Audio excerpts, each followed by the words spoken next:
This is like we have this new room now. The building, so it's a little bit. It's not finished yet. I've seen that temple change face so many times. Oh yeah, definitely. Especially now things are changing a lot. Yeah. Since Dharma Prabhu is the president.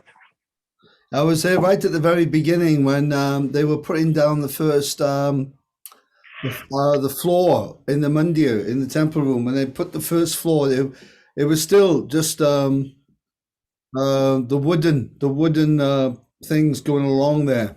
There wasn't even the floor there when I first visited. Anyway, welcome Chan Aravinda and Smita. Hare Krishna. Hare Krishna. We can start with our Krishna Kirtan. Let's start with Smita. Smita just arrived, so Smita, you start us off. Okay. Krishna, Krishna. Oh, I can't remember. Can you start the tune? Krishna. We're going to do a new one tonight. We'll do the Bengali style. This is our old one, which used to be in the we used it so much in the 80s in movies and things we made. Krishna, Krishna, Krishna, Krishna, Krishna, Krishna, Krishna, hey. Krishna, Krishna, Krishna, Krishna, Krishna, Krishna, Krishna, hey. Krishna, Krishna, Krishna, Krishna, Krishna, Krishna, Krishna, hey. Krishna, Krishna, Krishna, Krishna, Krishna, Krishna, Krishna, hey. Then we have Krishna Rakshamam. Go ahead, Jai Lakshman, Jai Prakash Prabhu. Krishna, Krishna, Krishna, Krishna, Krishna, Krishna Rakshamam. Then Chanaravinda Prabhu, Pahimam. Krishna, Krishna, Krishna, Krishna, Krishna, Krishna, Pahimam. Shambhishora Prabhu, Rama Raghava. I don't know. Oh, you don't know it? Okay. No, Alex Rama Raghava. Krishna. Rama Raghava. Okay. Rama Raghava. Sorry. You fool! You fool! I agree. Okay, Smita. Rama Raghava, Rama Raghava, Rama Raghava Rakshamam. And then the last line, Shashi, do you know the last line? Krishna Keshava? I haven't been to class for quite a while now. Okay, all right. Okay, let's go back to Charnaravinda Prabhu. Krishna Kesava, Krishna Kesava, Krishna Kesava, Pahimam. Very nice. Okay, so this is old Bengali style. Krishna, Krishna, Krishna, Krishna, Krishna, Krishna, Krishna, hey. Krishna, Krishna, Krishna, Krishna, Krishna, Krishna, Krishna, hey. Krishna, Krishna, Krishna, Krishna, Krishna, Krishna, Rakshamam. Krishna, Krishna, Krishna, Krishna, Krishna, Krishna, Pahimam. Rama Raghava, Rama Raghava. Alex, Rama Raghava. Rakshamam. Krishna Keshava. Shashi, Krishna Keshava. Krishna Kesava, Krishna Kesava, Krishna Kesava. Mom. Okay, very good. Well, we learn it. It's there in the book. It's right in the front of the book, so it's easy to learn. So now we're starting the new chapter. Uddhava visits Vrindavan. So let's begin with Jai Prakash Prabhu. We'd already started last week, Prabhuji. Oh, we did two. Yeah, we did 2 paragraphs. So we're starting on from Vasudeva and Devaki. Yeah. Okay. Start from there. Which chapter? Sorry. Chapter 46 in the Krishna book. Or if it's the old Krishna book, it's 45. Depends. Yeah, if you have a new version, it's 46. And it's Page 389. Page 389. Yeah. In my book it's 290 or 290 is in my book. So every book is different, yeah. Okay. Yeah, I've got Oh. it. I found it. All glories to the mass editing of Srila Prabhupada's books. Hare Krishna. Okay. So we're going to be starting with, we've done Nanda Maharaj, we've done when he was going to Mathura, and now we're going to do the part, I can't even find it myself. Uddhava described, no. Oh dear. We are on Vasudeva and Devki. Devaki. Vasudeva and Devaki, who happen to be the real parents of Krishna and Balaram. It's the third paragraph. Third paragraph, yeah? Well, it's different in my book. Okay, carry on. I see it, right to the bottom. Go Vasudeva ahead. and Devaki, who happened Vasudeva and Devaki. Okay, third paragraph. Vasudeva and Devaki, who happened to be the real parents of Krishna and Balaram, wanted to keep them now because of the death of Kamsa. While Kamsa was alive, Krishna and Balaram were kept under the protection of Nanda Maharaj in Vrindavan. Now, naturally, the father and mother of Krishna and Balaram wanted them to remain, specifically for the reformatory function of purification, the sacred thread ceremony.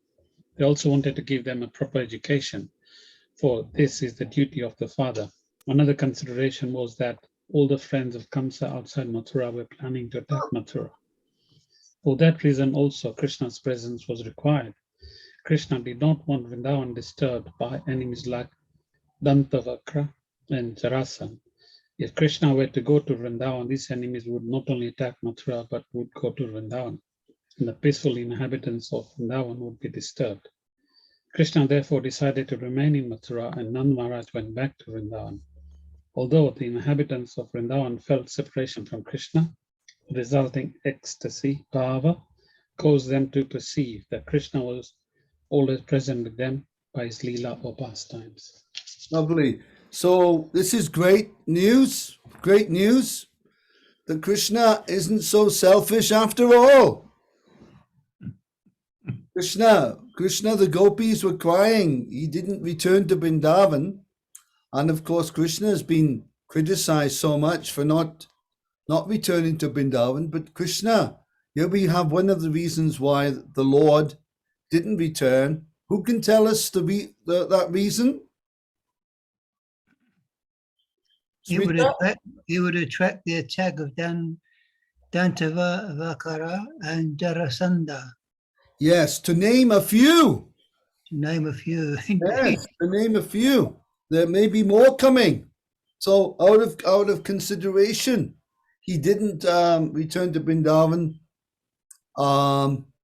in order to keep the peace there. That's a very good reason. I didn't know this, I didn't know this, and therefore the reading of the Krishna book is invaluable. What is it? It's invaluable. Invaluable to read this. Okay, Smita, please take the next paragraph. Since Krishna had departed from Vrindavan and gone to Mathura, the inhabitants of Vrindavan, especially Mother Yashoda, Nanda Maharaj, Srimati Radharani, and the gopis and the cowherd boys were simply thinking of Krishna at every step. They were thinking, here Krishna was playing in this way, here Krishna was blowing his flute, Krishna was joking with us in this way, and Krishna was embracing us like this. This is called Lila Smarana, and it is the process of association with Krishna most recommended by great devotees. Even Lord Chaitanya, when he was at Puri, enjoyed Lila Smarana, association with Krishna. Those in the most exalted position of devotional service and ecstasy can live with Krishna always by remembering his pastimes. Srila Vishwanath Chakravarti Thakur had given us a transcendental literary work entitled Krishna Bhava Namrata, which is full with Krishna's pastimes. Exalted devotees can remain absorbed in Krishna thought by reading such books. Any book of Krishna Leela Even this book, Krishna, or our teachings of Lord Chaitanya, is actually solace for devotees feeling separation from Krishna. Oh, that's very nice. So Leela Smaran, remembering the Leelas of the Lord and also enacting them. Who has taken part in a play enacting a Leela of Lord Krishna? Who's taken part in one? Smita? Okay. Who would like to take part in one? Yeah. All right. Yes. Oh, Alex is in. Okay. Very, very nice. It's very important to take part in these leelas. Of course, it was Nityananda Prabhu's Nityananda Trayodashi yesterday, and we were hearing in the class either it was at Bhaktivedanta Manor or it was at the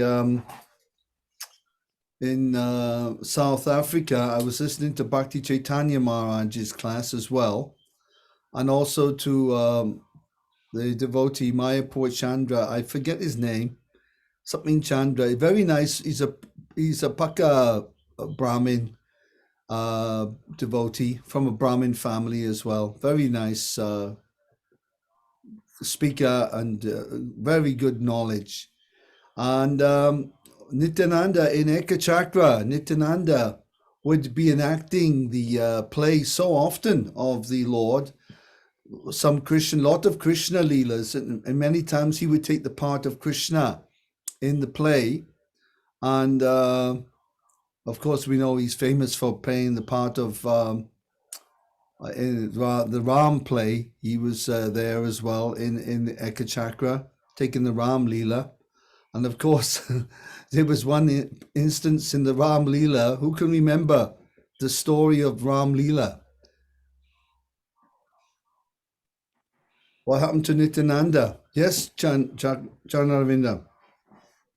What happened to Nityananda? Yeah.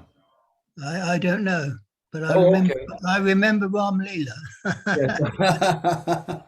Well, what happened was they were enacting Ram Leela, and in the play, of course, Nityananda was playing the part of Lakshman, and Lakshman had been injured by the astras of the son of Ravana. Who remembers the name of the son of Ravana? Begins with I. Ravana's son. Smita sending a message to us. She says, does anyone have the link to a database or where we are? I don't have my book. All right, please send it. Oh, someone sent the database link, and we're on chapter 46, and we're on about the fourth or fifth paragraph just finished. Okay, there you go. Fifth paragraph finished, and chapter 46. There you go, Shamarani. So what happened was Indrajit, son of Ravana, had injured Lakshmana, and Lakshman went unconscious. So when they were doing the play in Ekachakra, Nityananda played the part, and as we know, when you play the part, you fall down, you're unconscious, but we're pretending.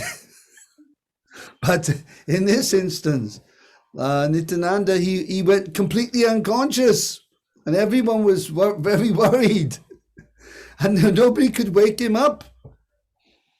So they had to bring some medicine and some things and chant mantras to wake him up. He was so absorbed. Of course, he is Lakshman. He is Lakshman himself. So that's an instance. But in Ekachakra, they would be having Leela Smarana so often that people would stop work every day at a certain time. And they'd stop the work in the field or in their business, what they were doing. And they would come to the village, the market or the village center.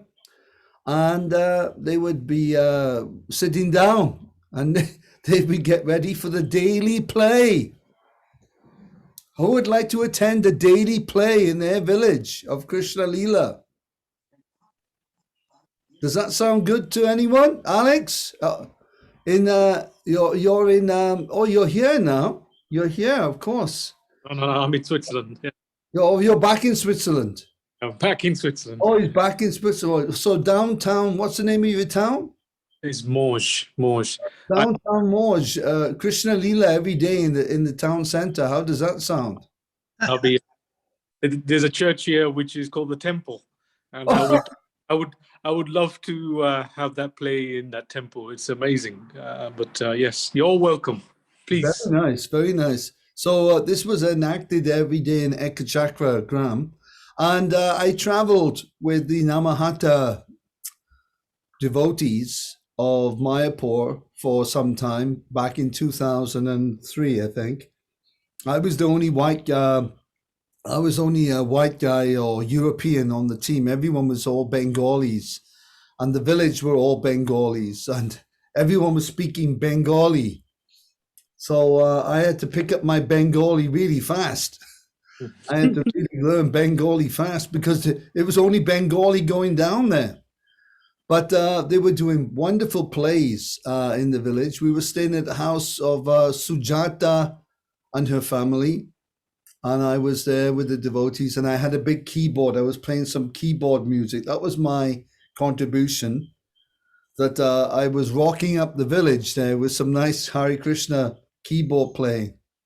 But there was lovely plays, and they would do the plays of Sakshi Gopal and various famous plays in Bengal, Haridas Thakur.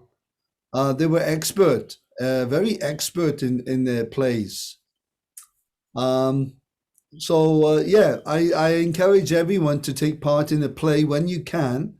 I've taken part, like I've said. Charnavinda, what was your part in the play, Charnavinda Prabhu?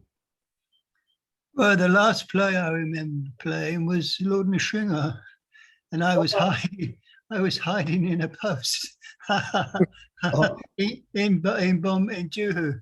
In Juhu, and what was your part in the play? As Nrsimha Dev, and I leapt down and grabbed the demon and placed him on my lap. Wow. Well, actually, you've got a nice mane there. You've got a nice mane there. You got a lot going for. Can you give? There we go. A big roar, please. Peter, can you give us a roar? I don't think I can. Go meow. Yeah. Alex? Raw. Okay. Hey.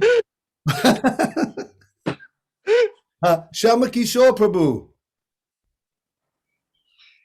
And it's twice that I played that part. I played the part in a theatre in I think it was Manchester or something in 72. Oh, very nice. So Leela Smaran. This is remembering the Lord by through enacting play. It's very common. It's very popular, and it's very effective. Very effective. Very uplifting as well. It's to be in it, to watch it, the whole thing. You know, I was in America for some times, and for some reason the temple president, he had heard through the grapevine that I'm some kind of a great actor. Well, I can believe that, but the thing is, I can believe that, but acting, yeah, pretending. But the thing is, wannabe. But what I am a musician. And he didn't hear about the musical thing. He said, "Oh, I hear you're a great actor." I said, "Oh, who told you that then?" He said, "Yeah, well, we're expecting great things from you." I thought, bloody hell, I'm in trouble here.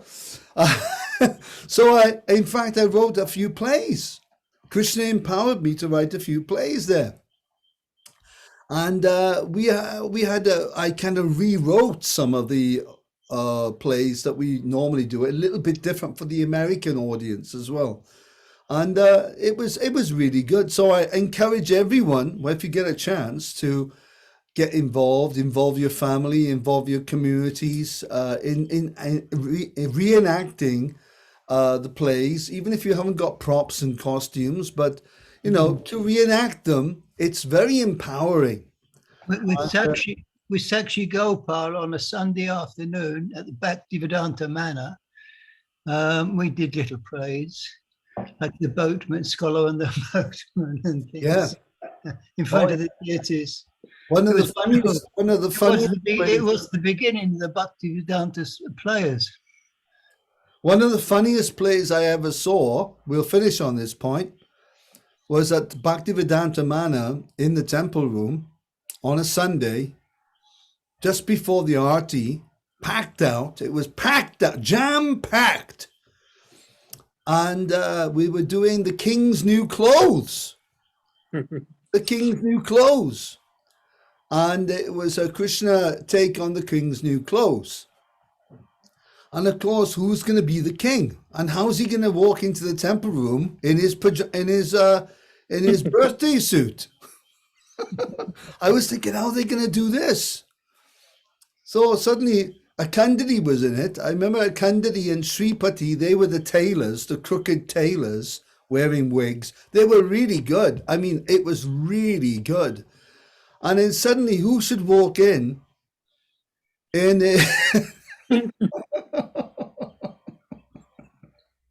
But Dhananjaya Prabhu, Prabhupada's devotee from Scotland, who joined Berry Place in '69, and he walked in with long johns on and a vest. So it was hilarious. Everyone blew up laughing when he came in with a crown on, and it was hilarious. Smita may remember some of these at the manor, some of these plays. There were some really funny ones.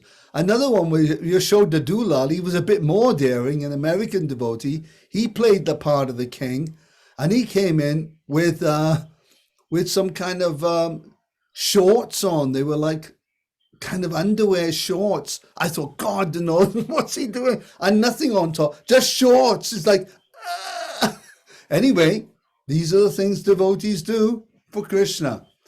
But if you do some nice Krishna Leelas, it's very nice to remember Krishna in this way. And some of them are very, very funny, of course. I mean, one of the most hilarious ones was when Shakshi Gopal Prabhu and Bhumadev, and there's a bunch of devotees in those days used to do the plays. And they were doing Balaram's appearance day, and this when Balaram had the chess match with Rukmi. Bhumadev was playing Rukmi. Shakshi Gopal was the king of Kashi, and Shakshi Gopal was always showing his teeth to Balaram and laughing because they were cheating him. So Balaram got so angry that he took his club and he knocked the king of Kashi's teeth out. And Shakshi Gopal's teeth came out of his mouth. All these different teeth in one go. I don't know. Lots of teeth came out of his mouth. It was a brilliant play. So very funny. Very. I don't know if you know that story of the chess match and how Shakshi Balaram killed Rukmi. He knocked the king of Kashi's teeth out, and he killed a few others as well. Don't play chess with Balaram. I strongly don't recommend it. If you value your life, don't play chess. And if you see Balaram, stand up straight away. That's another one. Don't remain seated. Balaram will come and hit you with a piece of grass. Okay, so let's go to the next section. Alex, if you can lead us on. Okay, so it should be that Krishna and Balaram did not return to Vrindavan. That Krishna and Balaram did not return to Vrindavan can be adjusted as follows. They did not break their promise to return to Vrindavan, nor were they absent, but their presence was necessary in Mathura. In the meantime, Uddhava, a cousin brother of Krishna, came to see Krishna from Dwarika He was the son of Vasudeva's brother and was almost the same age as Krishna. His bodily features resembled Krishna almost exactly. After Krishna returned from his teacher's home, he was pleased to see Uddhava, who happened to be his dearest friend. Krishna wanted to send him to Vrindavan with a message to the residents to pacify their deep feelings of separation. Do you want me to continue? As stated in the Bhagavad Gita, Ye yata nam prapadyante tam tatyava bhajami aham. Krishna is very responsive. He responds to proportion to the devotee's advancement in devotional service. Thus, as the gopis were thinking of Krishna in separation 24 hours a day, so Krishna was also always thinking of the gopis, Mother Yashoda, Nanda Maharaj, and the other residents of Vrindavan. Although he appeared to be away from them, he could understand how they were transcendently aggrieved, and so he immediately wanted to send Uddhava to give them a message of solace. Very nice. And what was the special characteristic? Who knows the special characteristic of Uddhava in this regard as a messenger? Is Shamarani, are you speaking tonight, Shamarani? I can, Prabhu. Is it humility? Okay, yeah. Humility, yes, but there was another extraordinary qualification and characteristic of Uddhava to be a messenger to on Krishna's behalf. He could communicate with insects. He could, yes, but there was something else. He resembled Krishna, right? That's right. Yes, give Alex a big Haribol. Haribol. Very nice. He resembled Krishna very closely. He was like, well, you see, actually, he was a cousin brother of Krishna. So he actually had a lot of Krishna's features. And if you saw him from a distance, you know, he would be wearing a pagri. They would be wearing kind of the similar type of clothes. The fashion was dhotis, pagri, sashes, earrings, you know, you name it, it's on there. Rings, the Uddhava, you could easily mistake him for Krishna. So that was a great pacification when the devotees met Uddhava, because he reminded them so much of Krishna. That's very nice. Let's ask Shamarani to do the next paragraph then. I won't be able to read, Prabhu. I'm so sorry. Okay, let's ask Jigna to go ahead. Hare Krishna. Hare Krishna, Jigna. Which paragraph is it? Sorry. Let's ask Chan Aravind to go ahead then, and it's paragraph number 7. Uddhava is described as the most exalted personality in the Vishnu dynasty. Yeah. Uddhava is described as the most exalted personality in the Vishnu dynasty, being almost equal to Krishna. He was a great friend of Krishna's, and being the direct student of Brahaspati, the teacher and priest of the heavenly planets. He was very intelligent and sharp in decision. Intellectually, he was highly qualified. Krishna, being his very loving friend, wanted to send Uddhava to Vrindavan just to study the highly elevated aesthetic devotional service practice there.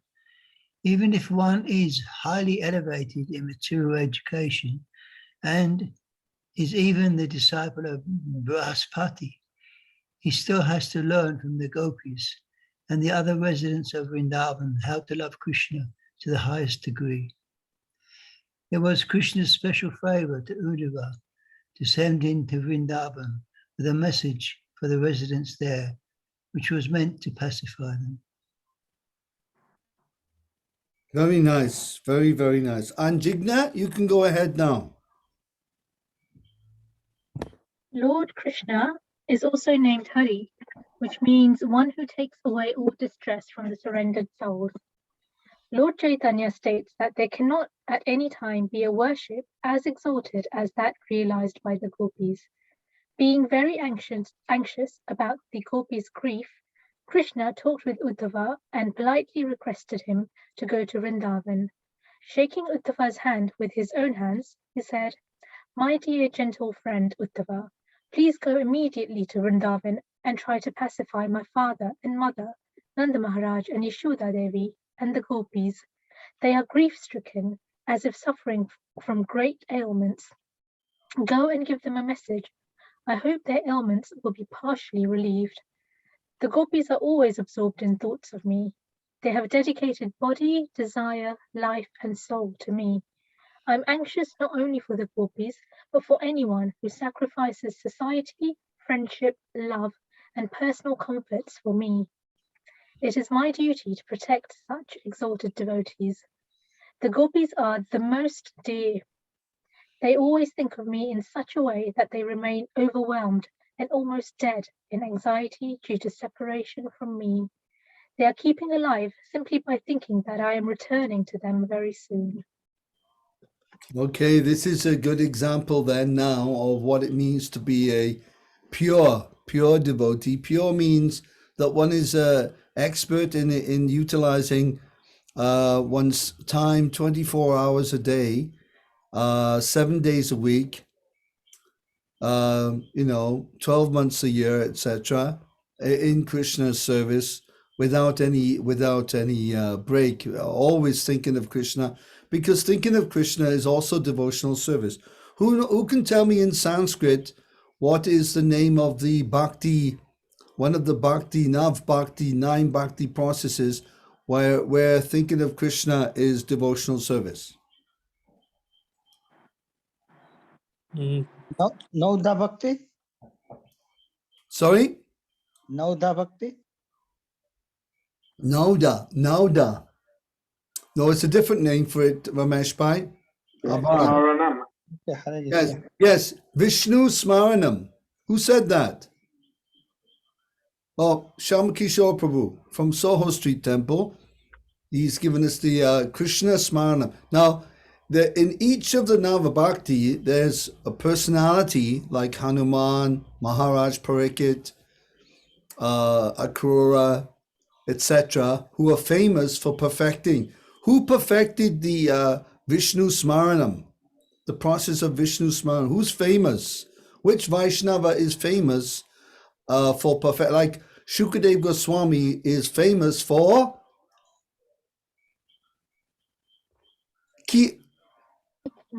Chanting. Kirtanam. Shravanam, Kirtanam, Vishnu Smaranam. So who was famous for Vishnu Smaranam? Is it Prahlad? Prahlad Maharaj, Prabhu? It is Prahlad Maharaj. Thank you very much. So he was constantly thinking of the Lord, constantly remembering, even while he was being put in the Kumbi Baka, into the Kumbha with a hot ghee, frying tonight. And he was being put into the snake pit and the under the elephants, trampled, and all these punishments and tortures. He was just remembering the Lord, very calm. Prahlad Maharaj was extremely calm and just remembering the Lord. So the gopis are expert. They were remembering Krishna even more intensely than Prahlad, because they were in love with Krishna. We know, and when you're in love with someone, when you feel passionately in love with someone, in this world, it doesn't last very long, unfortunately. Our so-called love and all the our love, our loving affairs, as you would say, they're short-lived. You see a lot of people, they get married once, then they're married twice. Especially these movie stars. You see them, you look at their biographies, some of them are married 5 or 6 times, I love you, I hate you. It changes very quickly. because this is not love. This is it's a reflection, a perverted. Prabhupada describes it as a perverted reflection of real love. So, but the gopis had love for Krishna. Who would like to have love for Krishna? Yes, love for Krishna, passionately, divinely absorbed and completely in love with Krishna. You can't forget Krishna for a second. Who would like that? Yeah. Okay, that is what Chaitanya Mahaprabhu is offering on his plate. Mahavadanyaya, he's giving us Madhurya Bhakti. Nobody is given Madhurya Bhakti. Nobody is given that. Only Chaitanya Mahaprabhu, even Krishna wasn't giving that to people. The gopis were Shruti gopis. There were Rishi gopis, Sadhaka gopis, and what was the last one? Nitya Siddha gopis. These gopis, they were very exalted, very advanced spiritually, great souls. Rishi gopis from Ramlila. The rishis in Dandakaranya forest, they took birth as gopis also. So, but Krishna, he's giving that Madhurya Bhakti to dogs and cats, rascals, sinful people, Jagais and Madais of Kali Yuga. So this is a same thing. He's giving that. So this is a special feature of Chaitanya Mahaprabhu. Don't forget that point. Okay, let's ask Ramesh. Can you read, Prabhu? Yes, Hare Krishna. Okay, chalo. Request by Lord Krishna, Uddhava immediately left on his chariot and carried the message to the Gokula. He approached Vrindavana at sunset when the cow were returning home from the pasturing ground. Uddhava and his chariot were covered by the dust raised by the hoover of the cow. He saw bull running after cow for mating other cow with overladen milk bag were returning after their cows to feed them with milk. Uddhava saw that the entire land of Vrindavana was filled with the white cow and their calves running here and there all over Gokula, and he could hear the sound of milking. Every residential house in Vrindavana was decorated for the worship of the sun god and the fire god for the reception of the guests, cow, brahmanas, and demigod. Every home was sanctified by the light and the incense. All over Vrindavana there were nice gardens filled with flower and the sound of humming bee and singing birds. The lake were filled with lotus flower and with the duck and swan. Read further. Let's ask. Oh, Shamarani's not doing it now. Let's ask. Prabhu Kishore to do it now. Sham Kishore. Can I add a note? Can I add a note to that? Yeah. Was that the cows was filled, Vrindavan was filled with white cows and their calves. Yeah, that was a nice point. Yes, white cows. They were prominent. Now we have all kinds of other cows, but in those days they were the white, which is like Surabi, beautiful cows. Yes. Okay, go ahead. Uddhava entered the house of Nanda Maharaj and was received as a representative of Vasudeva. Nanda Maharaj offered him a sitting place and sat down with him to ask about messages from Krishna, Balaram, and other family members in Mathura. He could understand that Uddhava was a very confidential friend of Krishna's, and therefore must have come with good messages. My dear Uddhava, he said, how is my friend Vasudeva enjoying life? He is now released from the prison of Kamsa, and he is now with his friends and his children, Krishna and Balaram. So he must be very happy. Tell me about him and his welfare. We are also very happy that Kamsa, the most sinful demon, has been killed. He was always envious of the family of the Yadus, his relatives. Now, because of his sinful activities, he is dead and gone, along with all his brothers.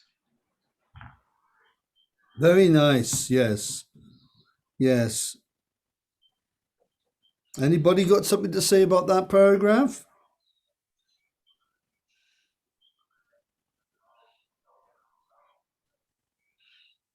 Okay, let's go back to Jai Prakash Prabhu.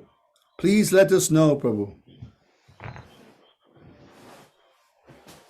Please let us know whether Krishna now remembers his father and mother and his friends and companions in Vrindavan.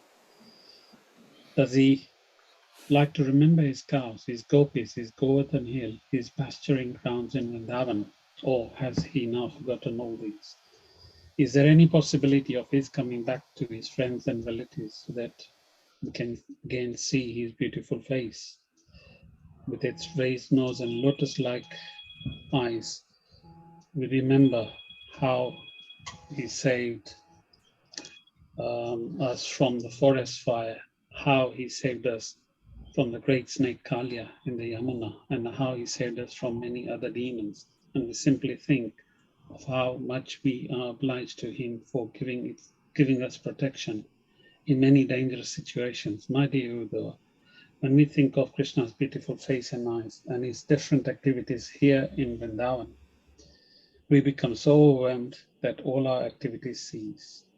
We simply think of Krishna, how he used to smile and how he looked upon us with grace. When we go to the banks of Yamuna, or the lakes of Vrindavan, or near Govardhan Hill, or the pasturing fields, we see that the impressions of Krishna's footprints are still on the surface of the earth. We remember him playing in those places because he was constantly visiting them. When his appearance within our minds become manifest, we immediately become absorbed in thought of him. Very nice. That's the benefit of going to the holy places, Vrindavan, Mayapur, and Jagannath Puri, and Ayodhya, and Naimisharanya, Pushkar. There's so many places to visit. India, that's why India is called Punya Bhumi, because there are so many holy places there in India.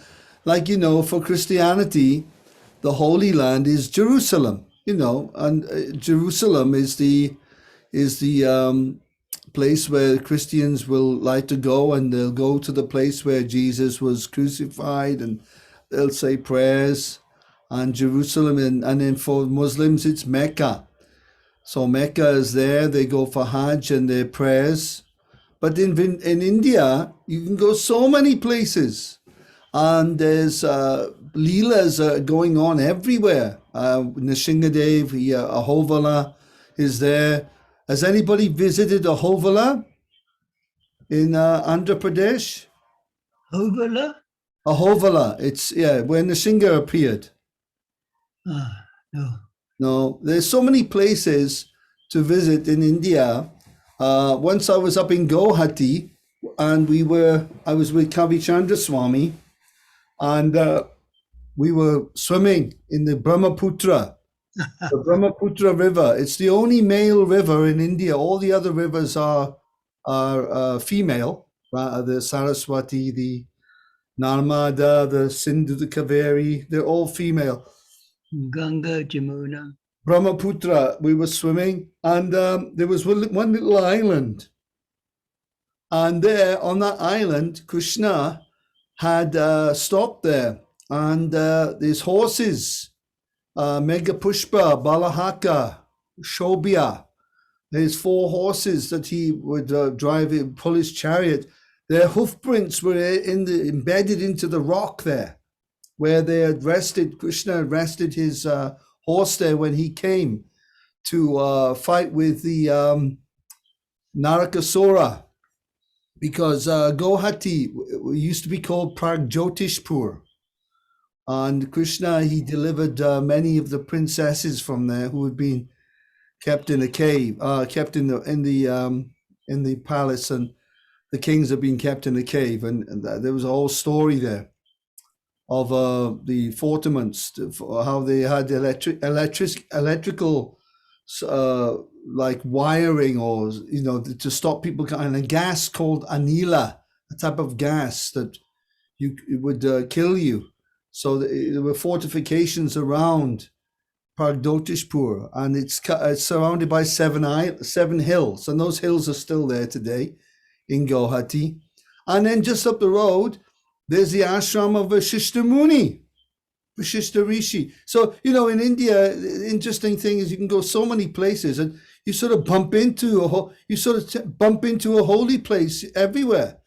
You say, oh, there's another holy place, yeah. So that is the value, great value of being in India, visiting India. Of course, people live in India, and they become familiar. They don't really take it seriously. So living a little distance is actually very valuable. There was one man, he lived in Jagannath Puri, right next to the Puri temple. And the priests, the pandas, and the devotees kept saying to him, oh, you must come to see Jagannath. He said, oh, I'll go one day, I'll go, he said. I'll go one day, yes, I'll see Jagannath. Right next door he's living. Oh, yeah, he's right now, he's there, he's next door, I'll see him. So anyway, finally he died. He died. He didn't see Jagannath. So we have to watch out for this type of being a little bit familiar and taking things cheaply. Okay, Shashi, would you like to read the next chapter? Paragraph? Badrinath is an important place for darshan as well. Yeah, there's a fair old climb up there. Fair old climb, Badrinath. And the darshan is wonderful. Oh, yeah, well, this is it. When you go to these places, it's an extraordinary experience. Okay, Shashi, would you like to read the next paragraph? Hare Krishna. Hare Krishna. We think, therefore, that Krishna and Balaram may be chief demigods in heaven who have appeared before us like ordinary boys to execute particular duties on earth. This was foretold by Garga Muni when making Krishna's horoscope. If Krishna were not a great personality, how could he have killed Kamsa, who possessed the strength of 10,000 elephants? Beside Kamsa, there were the very strong wrestlers, as well as the giant elephant Kuvalayapida. Krishna killed all these animals and demons, just like a lion kills an ordinary animal. How wonderful it is that Krishna took in one hand the big heavy bow made of 3 joint palm trees and broke it very quickly. How wonderful it is that for 7 days continuously he held up Govardhan Hill with one hand. How wonderful it is that he has killed all the demons like Pralambasura, Dhenukasura, Aristarasura, Shavadara, and Bakasura.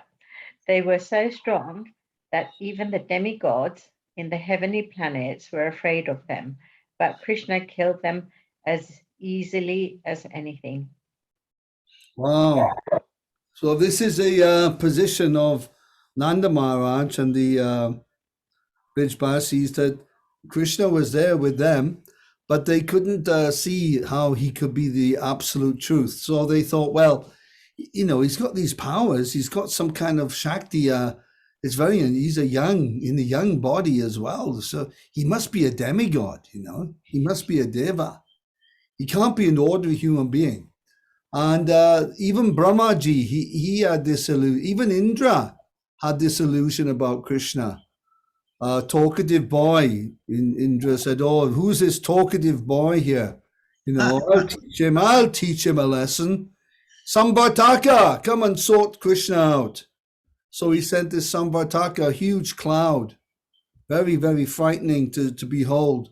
And of course, you know, Krishna did his thing with his little finger. He said, hey, Indra, there you go. I'm defeating you with my little finger. Balaram, man, the Maharshan Sutta wouldn't stand up. He took a piece of grass. He went. He said, "This piece of grass is more important than you are." Ding. Goodbye. Just touched him with a piece of grass. So this is how we learn humility. Learn humility. Blindness. We're so blind. Wealth blinds us. Even knowledge can blind us. If it's avidya, material knowledge, it's very blinding. Bhaktivinoda Thakur said, sung in his bhajan, danya, humility. He said that avidya, this academic knowledge learned in university and all that, it makes an ass out of the soul. It makes an ass out of the pure living entity. So therefore we should learn what is vidya, and we should learn what is Bhakti. We should. Avidya. If you want to know about this, get Ishopanishad, Mantra 11. Sri Ishopanishad, Mantra 11. Mantra 11. 11. Vidyam chayash tadvido bayam saha avidyayam ritum titva vidyayam ritum ashnute. Okay, this is the shloka. And then you learn what is vidya and what is avidya. And we can learn side by side. But probably most people, they just have avidya, ignorant, they just understand speculative knowledge. Therefore, they can't understand the frailty of avidya. They can't see the pitfalls because they're in the forest. They can't see the trees. They can't see the wood for the trees. They can't see. Because they're in the avidya. If you're in ignorance, how you can see ignorance? You can't see ignorance if you're in ignorance. If you're in the water, if you're under the water, how can you see the water? Okay, next time you go for a swim, try to see the water. You can't see it. Yes, you can. It's true. You may see dirt and you may see mud, but you won't see the water. Okay? Yes, you can. Oh, don't spoil it now. And the other thing is a fish. The fish can't see the water. The fish, for them, they're flying. It's like they're flying. Yeah. So, you know, in other words, we can't see clearly. And we may see water, but we can't see it we can't thoroughly understand it when we're in it. This is the point. When we're in ignorance, when we come out of ignorance, then we start seeing, oh my God, I'm ignorant. Not that we get knowledge and we start thinking, oh, I know so much. No, when you get real knowledge, you start thinking, God, I'm ignorant. This is a sign of knowledge. I know so little. And those who are in ignorance, they think, oh, I am so intelligent. You see, this is you can understand simple test of who is in ignorance, who is in knowledge. You can understand very easily. The ignorant people, they think they know everything, right? And the one who is in knowledge, they think they know nothing. Okay, this is the test. Read Mantra 11 Ishopanishad. Read what Prabhupada says. And if you have time, learn the shloka. If you have time. Okay, so we come to the end of our little session here. We're already an hour has passed so quickly. What do you think, Alex? Prabhu, can I ask you a simple question? A sinful question. Yes, a sinful question. Go ahead. Simple question. Well, it could be simple as well. So why were the demigods not able to see the true nature of Krishna?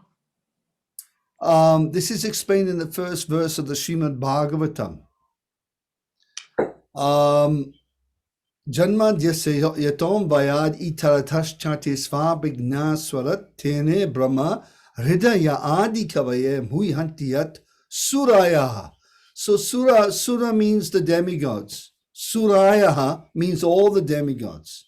So Suraya Muhyanti, that even the demigods, even though they have great knowledge, even they're put into illusion by the material energy, Maya Shakti.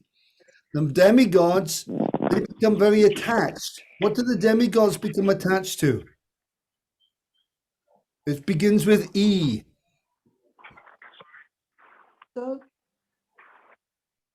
Ego.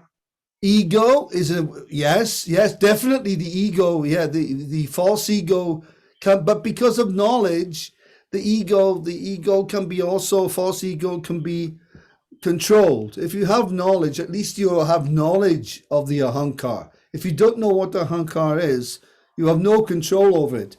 So the demigods, they have one frailty. Come on, everybody should know this word. 5, 4, 3, 2, 1. I'm speaking French now because I know, but sorry, my mind is too small for this time of day as well. oh, Shamakishore is from France. He's a Vive la France man. So what the demigods have their frailty is they have very big absorbed in enjoyment. Okay, so the enjoying spirit, it leads the demigods into also different types of illusions. Okay, and for them also, they can't understand that Krishna is God unless they take birth, as some of them did, very highly qualified demigods, when they take birth as the Yadus. And many of them did come as the Yadus, and they would get some knowledge of Krishna living in Dwarka, of his exalted position. But if you were transferred to heaven right now, it's basically the same situation there. Politics, enviousness, it's there as well. I mean, one of the examples is when Indra had to leave his post, and one of his close associates, Ahusha had to become an Indra for a while. So Ahusha was there acting on Indra's behalf, because Indra is a post. It's not the name of the man, of the person. There are different Indras. There are different Brahmas. These are simply posts. So the Indra, Ahusha, immediately he looked at Indra's wife, Sachi, and said, "Oh, hey, I fancy her. I fancy her." So he's trying to take Indra's wife.